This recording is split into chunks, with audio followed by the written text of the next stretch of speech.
السلام علیکم جی. جو صورتحال چل رہی ہے ابھی ایک آپ کہہ لیں کہ نوٹیفیکیشن کہہ لیں جو بھی کہہ لیں کہ حکومت پاکستان کی طرف سے ہوا ہے اور نوٹیفیکیشن میں یہ کہا گیا ہے کہ بھائی ایک کمیشن بنایا جائے جو کہ قاضی فائز عیسیٰ کی سربراہی میں ہو. اسلام آباد ہائی کورٹ کے جو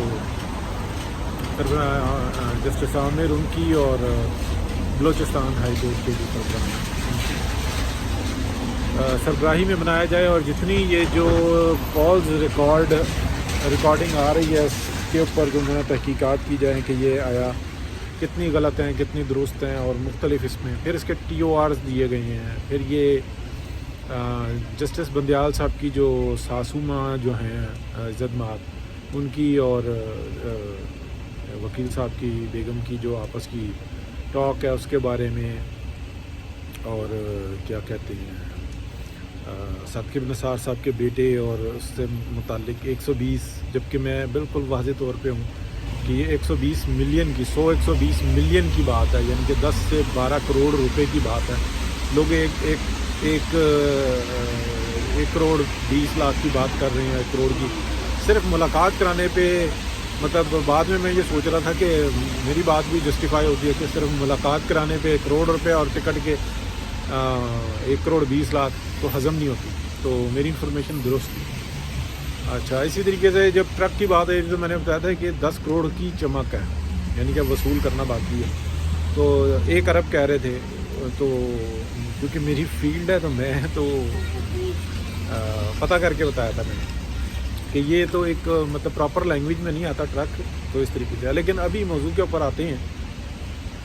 دیکھیں کافی دنوں سے بات چل رہی تھی میں بھی وہ کر رہا تھا. آواز چھوٹی سی ہے بہت ہی کم لوگ سنتے ہیں لیکن کہ کیا جو صورتحال ہے یہ آرمی کورٹس کی طرف جانا اور یہ سارا معاملہ اور اس کا مطلب تو یہ ہے کہ ہم لوگ نااہل ناکارہ ہیں نالائق ہیں اور جوڈیشل سسٹم ہی ختم کر دیا جائے. تو جوڈیشل سسٹم کے اگینسٹ ایک نئی جوڈیشل سسٹم یعنی کہ آرمی کو یہ اختیار دے دیا جائے کہ وہ انصاف کرے. یہ بات اس طرح سے بھی سمجھی جاتی ہے نا. تو میرے جیسا بندہ تو نہیں کہتا کہ آرمی کورٹ میں یہ معاملات ہے. ہاں یہ بات کہتا تھا کہ یہ جو عمرتا بندیال اور ان کا یہ جو گروہ ہے گینگ آف 8 اس وقت میں کہہ سکتی ہوں معذرت اس کو نکال کے باہر پرے کیا جائے اور ایگزیکٹو آرڈر ہو اور اس ملک کی بہتری کے لیے ہو. قانون ہے یہ پاکستان کے آئین کے مطابق ہے. تو یہ پہلے بھی کام ہو چکا ہے. یہ جو جج جو تھے جو دوبارہ واپس لیے گئے تھے افتخار چودھری صاحب سمیت تو یہ بھی ایگزیکٹو آرڈر کے تھرو ہی ہوئے تھے. تو یہ کام ہونا چاہیے کہ ان کو نکالیں اور انکوائری کریں اور ذمہ داری دیں جن پر اعتماد ہے. پارلیمنٹ ہے پارلیمنٹ کے تمام اداروں کو جنم دینے والی پارلیمنٹ ہوتی ہے تو پارلیمنٹیرینس کریں. تو اور پارلیمنٹ کے نمائندہ جن سے ہیں وہ وزیر اعظم ہوتے ہیں. اب دیکھیں مسئلہ یہ آ جاتا ہے کہ باتیں چلتے چلتے جو انسان یہ آ رہی تھیں کہ کیا ایگزیکٹو آرڈر کو چیلنج کر دیا جائے گا کیا ہوگا کیا صورتحال بنے گی. تو کیونکہ کھیر جب گرم تھی تو اس ٹائم میں نکالی نہیں گئی پھر اس کے بعد صورتحال کچھ ہو رہی ہے. چلو میں مثال غلط دے رہا ہوں. تندور گرم تھا تو روٹی نہیں لگائے گی. تندور تھوڑا ٹھنڈا ہوا تو تندور کو گرم کرنا مطلوب ہے جو سمجھ میں آ رہی ہے. تو اب یہ جو نوٹیفیکیشن ہوا ہے اس کمیشن کے لیے اگر جو اس کے اندر ٹانگ پھنساتے ہیں جسٹس بندیال صاحب وہ 184(3) کے حساب سے بناتے ہیں تو وہاں پہ چیلنج ہوگا. پارلیمنٹ کہے گی کہ نہیں یہ تو قانون ختم ہو چکا ہوا ہے.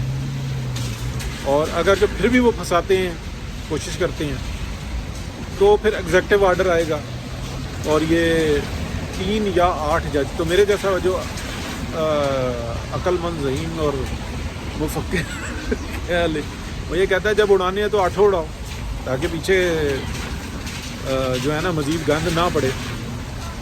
اور اگر جو 3 اڑاؤ گے تو باقی کے جو ان سے نا 5 فائٹ کریں گے پھر ان کو اڑاؤ گے تو پھر یہ باتیں جو ان سے ہیں نا یہ ٹھیک نہیں ہوں گی. تو ایک ہی جھٹکے میں کام کرو اور باقی کے بھی جو ان سے ہے نا وہ ان کو بھی ٹھنڈا کرو.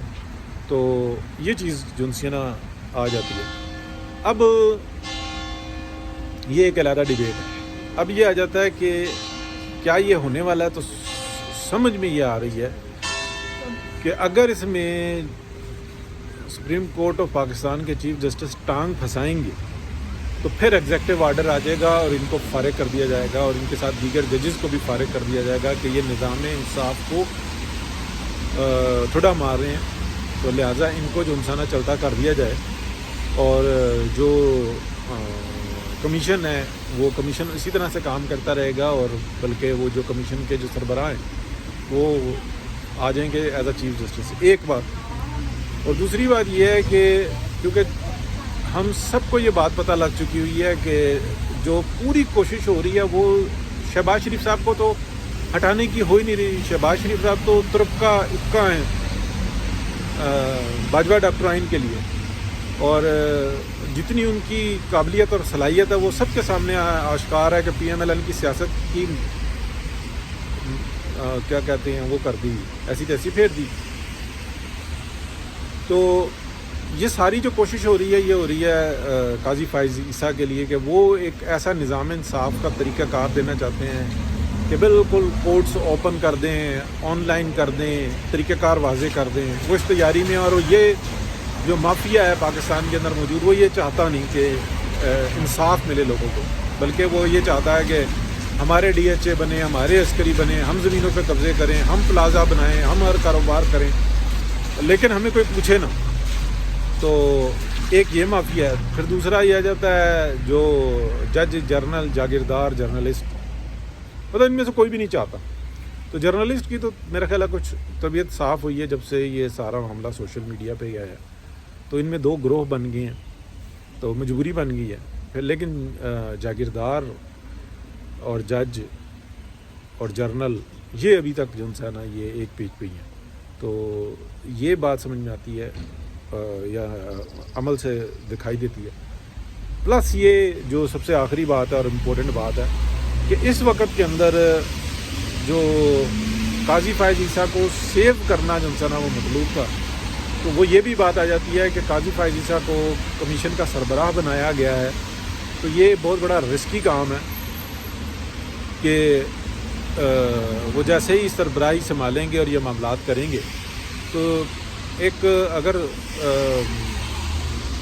چیف جسٹس جو ہے نا کوئی ایکشن لیں گے تو پھر وہ کانفلکٹ آف انٹرسٹ آ جاتا ہے کہ وہ اپنی ذات کے بارے میں، اور یہ بہت بڑی ذمہ داری بھی آ جاتی ہے، رسک بھی آ جاتا ہے کہ وہ اسی کو بنیاد بنا کے کوئی ایسا قدم اٹھائیں تو ایگزیکٹو آرڈر آئے گا، اور اگر جو پتہ یہ لگے وہ قدم بھی اٹھا لیں اور ایگزیکٹو آرڈر بھی نہ آئے تو کڑاکا نکلوا دیں، تو یہ پی ایم ایل این کی سیاست کے اوپر اس سے بڑی ضرب نہیں ہوگی جو کہ ہو جائے گی، اور نظام انصاف جو ہے نا ڈوب جائے گا، پاکستان کا پورا آئین ڈوب جائے گا اور پاکستان ایک دفعہ بڑے بحران میں چلا جائے گا. لیکن اگر یہاں پہ بہتری ہو جاتی ہے اور ڈٹ کے مقابلہ کیا جاتا ہے بالکل ایسے ہی جیسے کہ جنرل عاصم منیر کو آخری وقت تک چیف آف آرمی اسٹاف بننے سے روکا گیا، لیکن میاں نواز شریف کا ڈیسیجن بڑا اسٹرانگ تھا کہ سینئر موسٹ ہوا ہے اور نوٹیفیکیشن ہو چکا ہوگا تو وہ اپنی عمر جو سی ہے نا وہ میعاد میں پورے اتر چکے ہوں گے،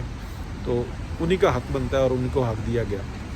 تو یہ بالکل واضح بات ہے. اچھا، چیف آف آرمی اسٹاف کے حوالے سے میں یہ بات پہلے بھی بتا چکا، ابھی دوبارہ بتا دیتا ہوں 10 سیکنڈ کے اندر کہ لیٹ سپوز کسی جرنل کی عمر ابھی 5 سال ہے سروس کی، اور اگر وہ چیف آف آرمی اسٹاف بن جائے نا تو اس کی عمر 3 سال رہ جاتی ہے، وہ 2 سال کٹ جاتے ہیں، اور اگر جو 1 دن باقی ہے اور نوٹیفیکیشن ہو جائے تو اس کی میعاد 3 سال رہ جاتی ہے، باقی کھائی جاتی ہے، یعنی کہ بڑھ جاتی ہے. تو یہ نظام ہے جو علم ہے. تو یہ عجیب صورتحال، دیکھتے ہیں کیا ہوتا ہے. ابھی تو ہم دیکھتے ہیں کہ یہ جو کمیشن بن رہا ہے یہ کام کرتا ہے نہیں کرتا، کیا ہوتا ہے.